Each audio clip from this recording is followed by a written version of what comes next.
Lecture 13 हुआ। Paper 6 group B ring integral domain and field. इसमें chapter second चल रहा था जिसका नाम क्या था, embedding of a ring into another ring and integral domain into field. इसमें थ्योरम 1 हुआ था, थ्योरम 2 लिखेंगे। या थ्योरम 1 भी लंबा थ्योरम था, थ्योरम 2 भी लॉन्ग थ्योरम है, थ्योरम 1 के जैसा ही है और यह मोर इम्पोर्टेंट है बीयू वाले के लिए। थ्योरम 2 लिखना है, प्रूव दैट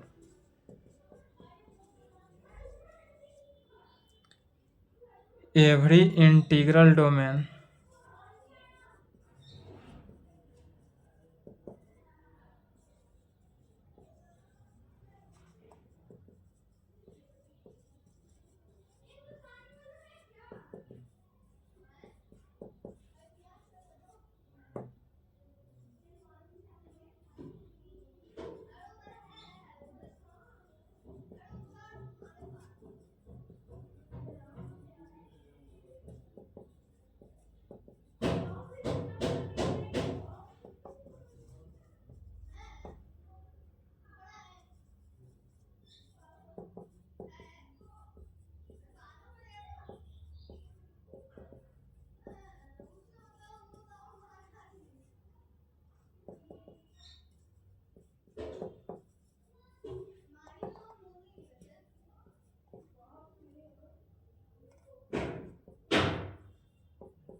या पटना में भी इसी प्रकार पूछते आ रहा है। 20, 22, 24 के लिए इम्पोर्टेंट था भी और 24 पटना यूनिवर्सिटी का एग्जाम हो चुका है पार्ट 3 का, उसमें यह थ्योरम पूछा भी था।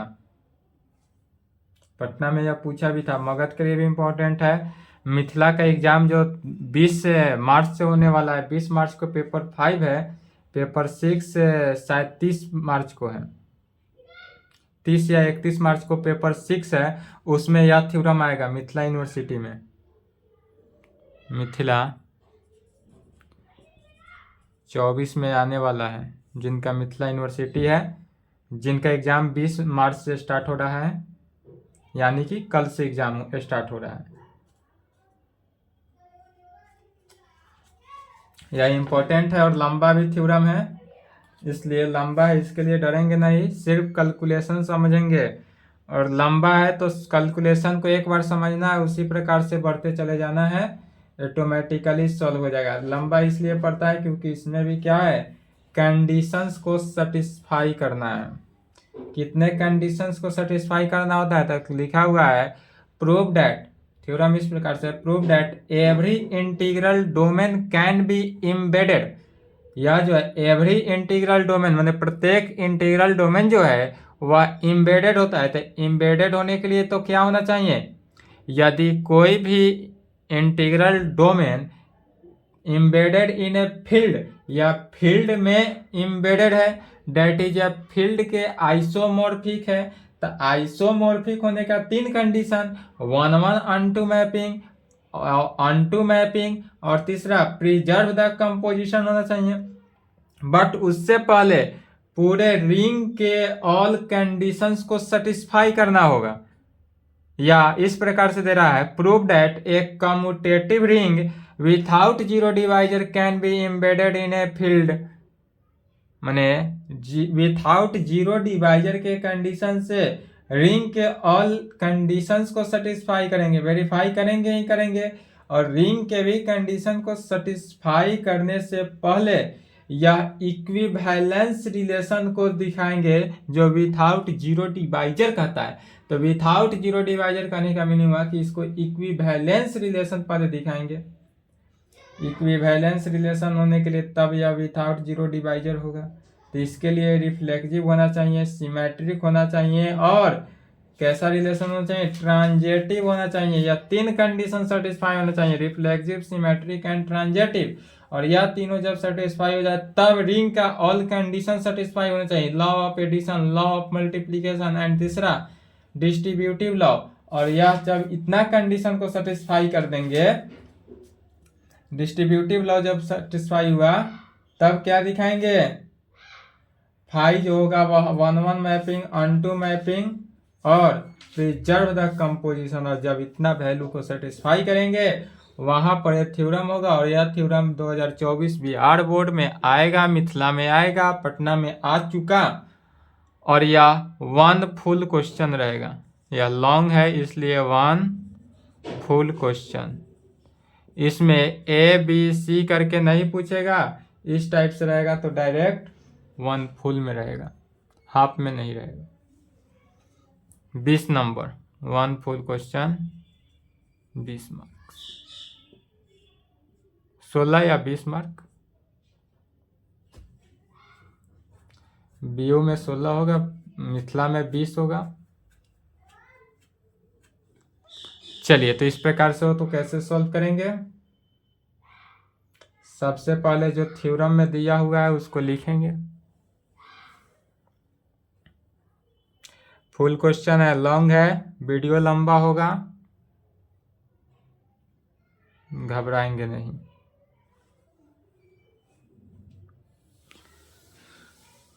चलिए थ्योरम लिख लिए, थ्योरम लिखे फास्ट।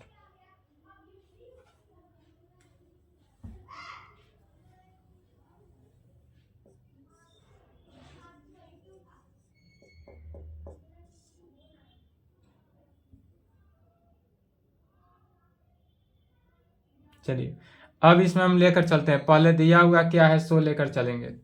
कर prove that every integral domain can be embedded in a field, तो इंटीग्रल डोमेन होना चाहिए तो, और ऐसा integral domain prove that commutative ring without zero divisor या without zero divisor can be embedded in a field में, can be embedded in a field, तो ऐसा विथआउट जीरो डिवाइजर का एलिमेंट लेकर चलेंगे।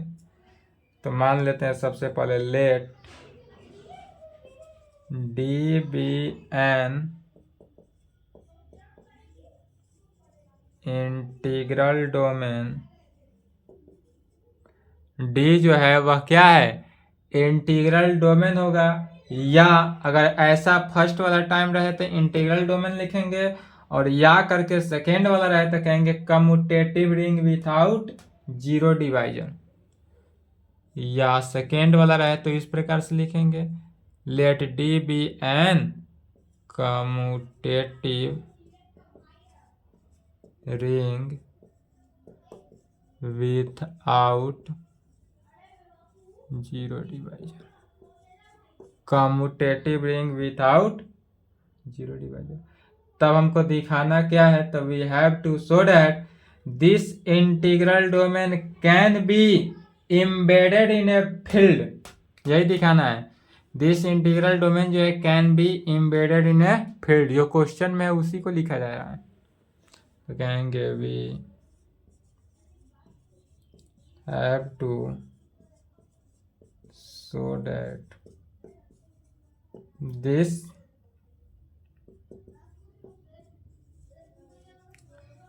इंटीग्रल डोमेन,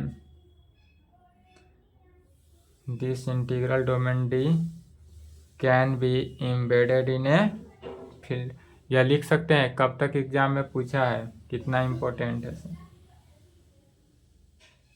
यह रिपीट भी करता है, 17-18 में रिपीट भी किया था।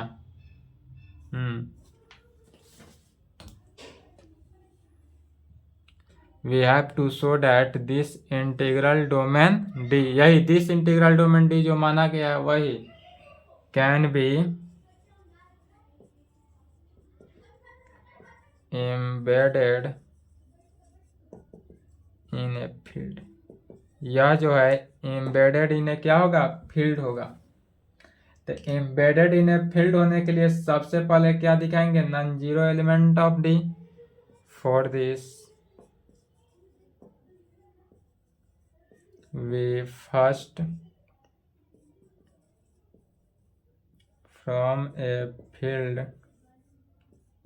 from D, let D not be the non-zero element of D. Non-zero element of D. We consider a set. इसके लिए हम एक सेट मानेंगे। कैसा सेट? यह जो डी नॉट माना गया, अगेन डी जो है वह इंटीग्रल डोमेन है, ध्यान समझ लेंगे। डी क्या है? तो डी इंटीग्रल डोमेन है। और डी नॉट क्या है? इसको डी नॉट बोलते हैं, डी नॉट। और D naught be the non zero element of D. यह जो डी एलिमेंट है इंटीग्रल डोमेन का, उसी का नॉन जीरो एलिमेंट है डी नॉट। तब D Cartesian product of D not is equal to क्या हो जाएगा? तो सेट ऑफ ए बी क्या है? एलिमेंट है, जो कि सच दैट इस प्रकार है, ए डी का एलिमेंट है एंड बी जो है वह किसका? डी नॉट का एलिमेंट है। ए डी का एलिमेंट है और बी किसका? डी नॉट का एलिमेंट है। जो बी जो है, या इसी को इस प्रकार लिख सकते हैं, set of A B such that A D का एलिमेंट एंड इस बी को बी डी नॉट क्या है?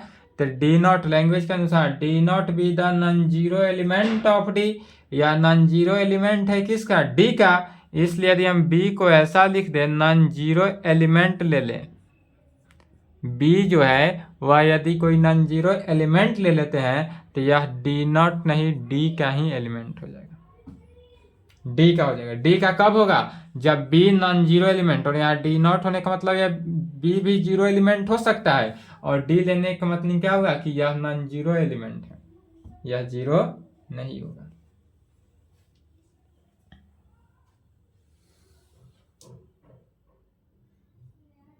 चलिए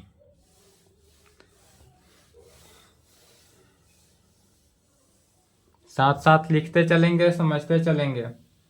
डाउट हो, दिक्कत हो, बेझिझक कमेंट करके पूछेंगे।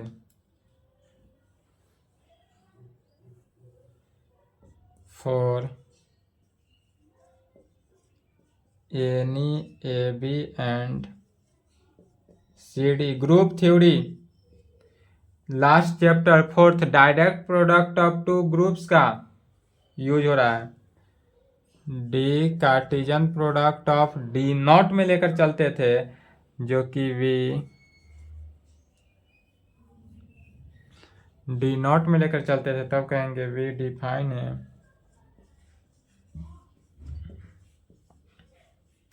वी डिफाइन ए रिलेशन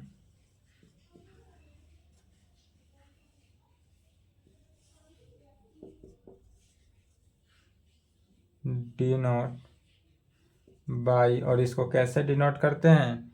तो ए जो है बी से रिलेटेड है, कैसे? सी और डी से। This implied by implied A D, यह एक दूसरे से रिलेटेड है। देखेंगे फर्स्ट टर्म ए और इसका लास्ट टर्म ए डी के साथ और बी सी के साथ, और यह आपस में इक्वल टू होता है। तो A D is equal to B c के। We shell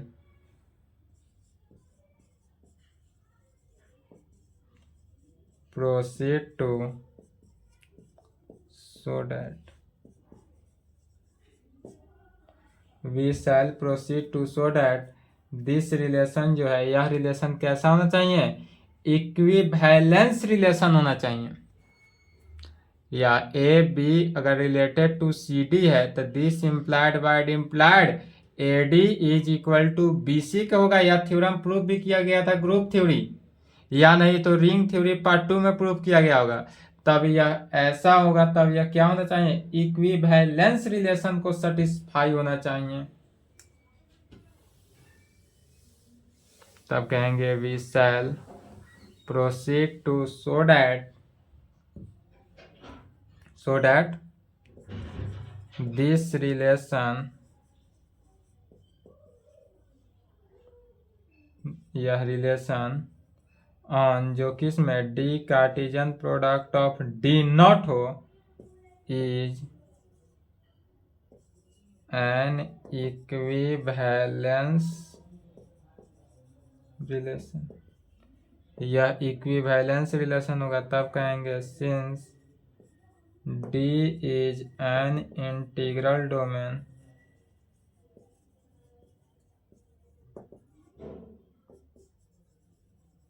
therefore D is a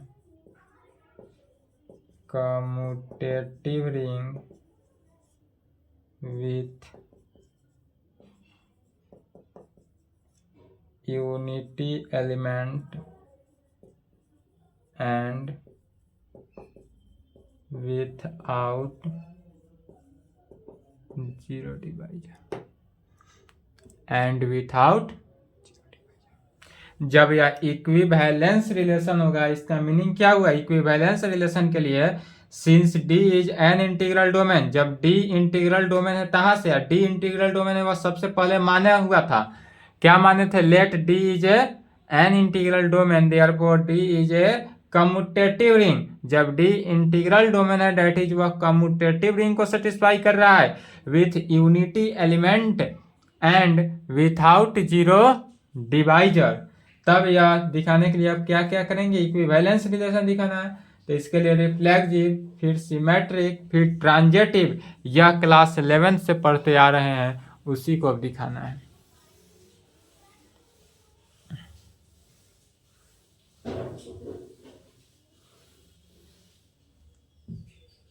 सबसे पहले क्या दिखाएंगे? रिफ्लेक्सिव। सेट थ्योरी में भी पढ़े होइएगा, part 1 set theory, paper 1 group A set theory. चूंकि D is a commutative ring, यहां से चूंकि डी जो है वह क्या लिया गया? कम्यूटेटिव रिंग लिया गया, वही लिखा गया। चूंकि डी जो है कम्यूटेटिव रिंग है इसलिए a b is equal to होगा बी ए के। A b equal to b a होगा कहाँ पर? फॉर ऑल, यदि ए बी जो है वह डी का एलिमेंट हो। For all A B D का एलिमेंट हो तब उस कंडीशन में ए बी क्या है? डी का एलिमेंट है। दिस इम्प्लाइड ए बी जो है वह रिलेटेड होगा किसके? ए बी से खुद इटसेल्फ होता है। रिफ्लेक्सिव का मतलब हुआ खुद। For all A B belongs to D Cartesian product of D naught which shows that the relation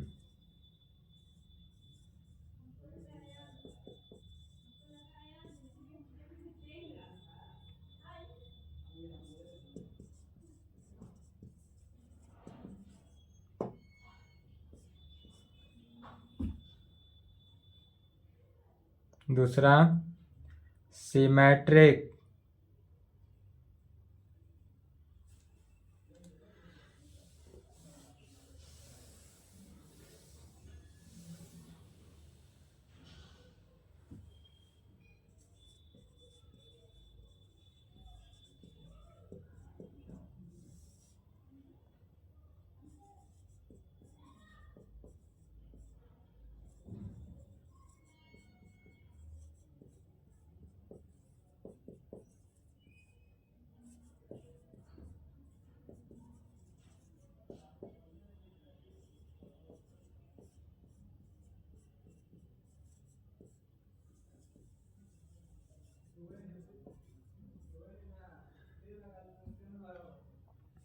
समझेंगे? सिमेट्रिक में क्या किया? मान लिए कि A B and C D जो है D Cartesian product of D naught में हो और सच डेट ऐसा हो कि ए बी रिलेटेड है सी डी के। तो जब ए बी रिलेटेड होता है सी डी के, सिमेट्रिक रिलेशन, सिमेट्रिक रिलेशन के लिए क्या जानते हैं?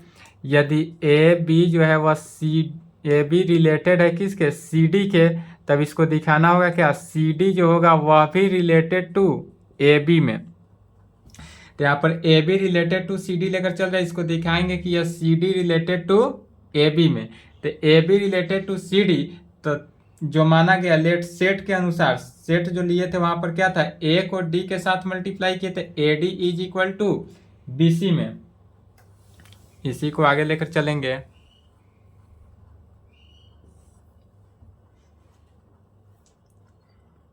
बी सी को पहले लिख सकते हैं, this implied B C is equal to A D में, यह B C is equal to A D. फिर यहाँ रिफ्लेक्सिव में क्या कर रहा है कि चूंकि डी जो है वह कम्यूटेटिव रिंग को सेटिस्फाई कर रहा है, कम्यूटेटिव रिंग है, that is a b is equal to b a, तो बी सी जो है वह किसके इक्वल हो जाएगा, सी बी के।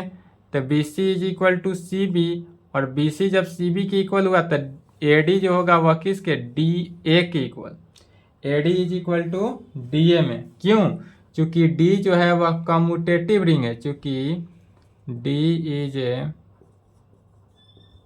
कम्यूटेटिव रिंग, डी जो है वह किस में है, कम्यूटेटिव रिंग में है, दिस इम्प्लाइड। फिर यदि A B related to C D था तो क्या लिखा गया, A D is equal to B C, तब उल्टा प्रोसेस करेंगे।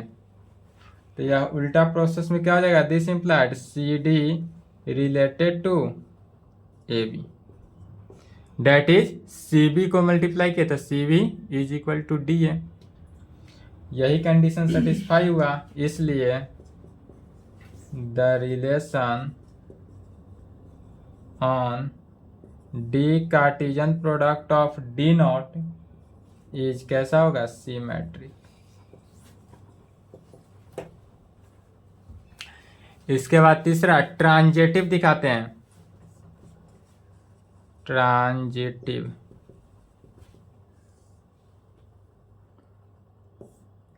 ट्रांजेटिव के कंडीशन, ट्रांजेटिव का कंडीशन में क्या चलता है कि यदि ए रिलेटेड टू बी हो और बी रिलेटेड टू सी हो तो ए रिलेटेड टू सी होना चाहिए। इसके लिए तीन एलिमेंट्स को लेकर चलेंगे, a related to b, b related to c हो तो ए रिलेटेड टू सी। तो इसके लिए कहेंगे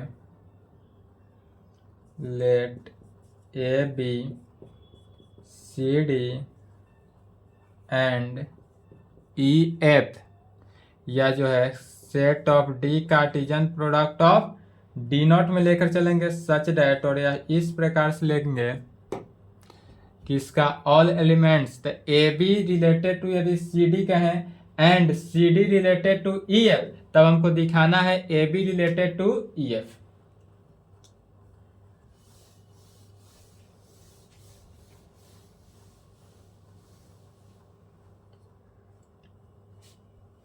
लेट सच डैट इस प्रकार से लेकर चलेंगे कि ए बी रिलेटेड हो सी डी के and C D related to E F के, और तब दिखाएंगे किसको, ए बी जो है वो रिलेटेड होगा ई एफ के। यह कंडीशन जहां सेटिस्फाई हुआ transitive.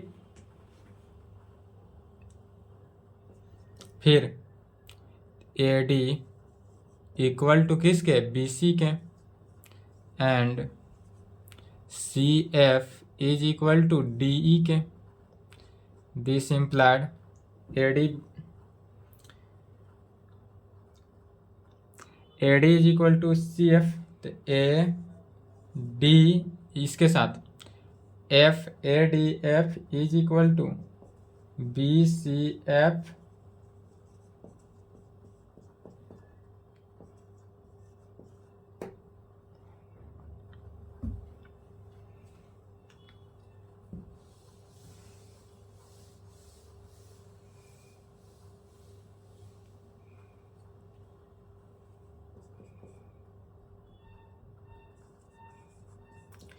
A D F is equal to B c f, और B c f is equal to B D e. तो यहाँ बी सी एफ के जगह पर यह वैल्यू बी डी ई लिख सकते हैं। तो A D F is equal to B D E के, और यह किसके इक्वल हुआ, B D E, this implied D A F is equal to B D E. D B E. क्यों? क्योंकि डी जो है वह कैसा है? कम्यूटेटिव है। डी कम्यूटेटिव होने के कारण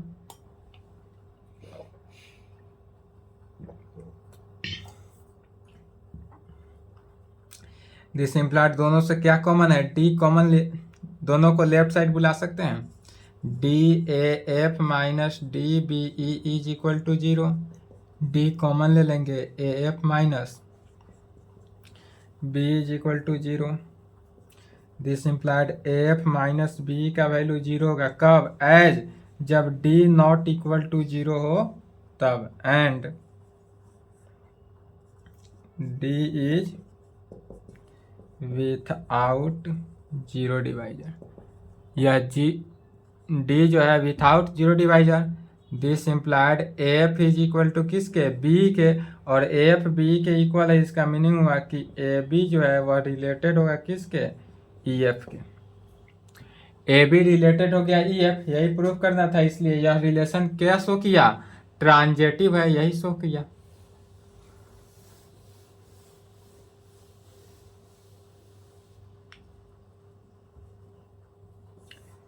इसलिए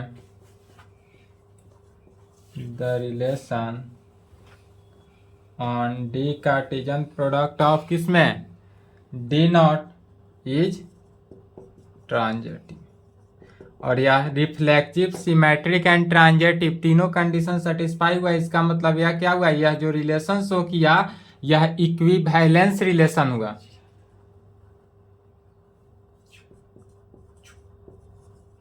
Thus we get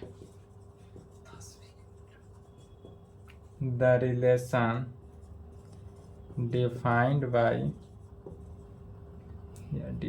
on D Cartesian product of D naught is reflexive, symmetric and transitive. Reflexive, symmetric and transitive, and hence the relation on D Cartesian product of D naught is an equivalence। और यह relation जो हुआ equivalence relation हुआ, यह satisfy हुआ।